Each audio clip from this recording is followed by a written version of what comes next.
Analyzing the effect on the tires, we are going to have to dive into a bit of physics. This may get a little dense, but I will do my best to simplify it, and I promise that this will help us understand the tips I give later in this video. And to any physics nerds out there, I know this is not a full explanation, but I believe this visualization will almost get you all the way there. So first off, tire heat and tire wear do not arise from nothing, especially in a physically modeled tire like an Iracing. They are the effects of forces between the track and the tire. These arrows will help visualize the forces put on the tire and thus where the tire wear comes from. I'm not going to cover the normal force for an up arrow because that will basically just be an explanation of why the right sides wear more than the left sides, which doesn't matter too much for our purposes. So let's take a look at the other forces. One of them is how they affect their resistance, starting with the simplest one. The longitudinal force follows the direction of the tire's pointing. For our purposes, this is 18.67 because the front tires do not have any driving force. As a neutral will minimize the effect of longitudinal tires. There still are forces that do cause heat wear, mainly due to current acceleration.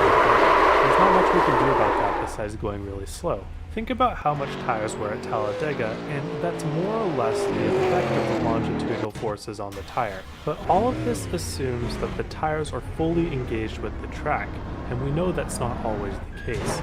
At tracks that naturally get loose and wear the rear tires more than the front tires, the most important thing to keep in mind is the rear tire is sliding. This almost entirely depends on one of three things. The first is simple enough, just making sure that you don't slide the tire before braking. Second, stopping too hard on the throttle mid-corner can easily disengage the rear tire on almost setup. And finally, having to add extra steering to make sure that you can also disengage the wheels. This is generally called a tight release condition where you need to turn the wheel extra just to keep the ball and suddenly snaps on. 18.577. That was your fastest lap of the session. One slide can introduce extra forces of both the longitudinal and lateral than other ones, and in turn, this will add extra heat where they were not used to, which will not only put you at disadvantage, but will lead to some 18.514. New fast lap for you. Tires at the same time in this scenario, we simply need to run the tire corner as close to the slip angle as possible without going over. So, while I think this is the easiest force to understand, it's arguably the hardest to execute. 18.556. But has some easier to execute game plans. Lateral forces shoot across the tire, so they go from the right to the left side or the left to the right side. This force is the most intuitively felt when the car is fighting one to slide back. This is 18.504. That was your fastest lap of the session. Force. So, why is it on a tight setup that the right front can wear more than the rears? Well, it's because the front tires turn. Fully engaged rear tires are always aligned with the car's rotation as long as the car's 18.532. never aligned with the car's rotation. This introduces lateral forces under the front tire because the direction of motion is not the same as the direction of the tire pointing once. Instead, the tire rolling in the direction of motion. 18.768. The more the tire is angled, the more resistance there will be on the rubber. Turning the car with the steering wheel always put lateral forces on the front tire. Notice how I specified with the steering wheel. You can actually negate some of these lateral forces on the right front tire. 19.04. The first way is by using the steering wheel. If you watch any of my arguments, you'll notice that I have my brake bias as low as we go for all mile-an-hour tracks. This is because having a lot of rear brake is 18.706. anywhere between 5 and 25%.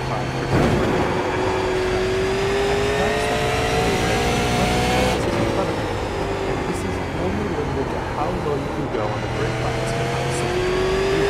At the new phase of brake bias, 18.97. it's possible to not use brake at any amount.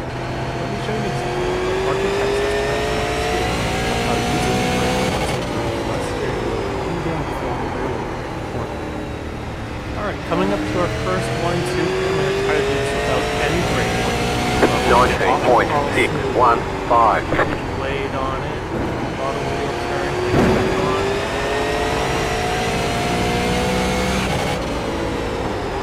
And then for the next one, I'm going to use some brake to get rotation.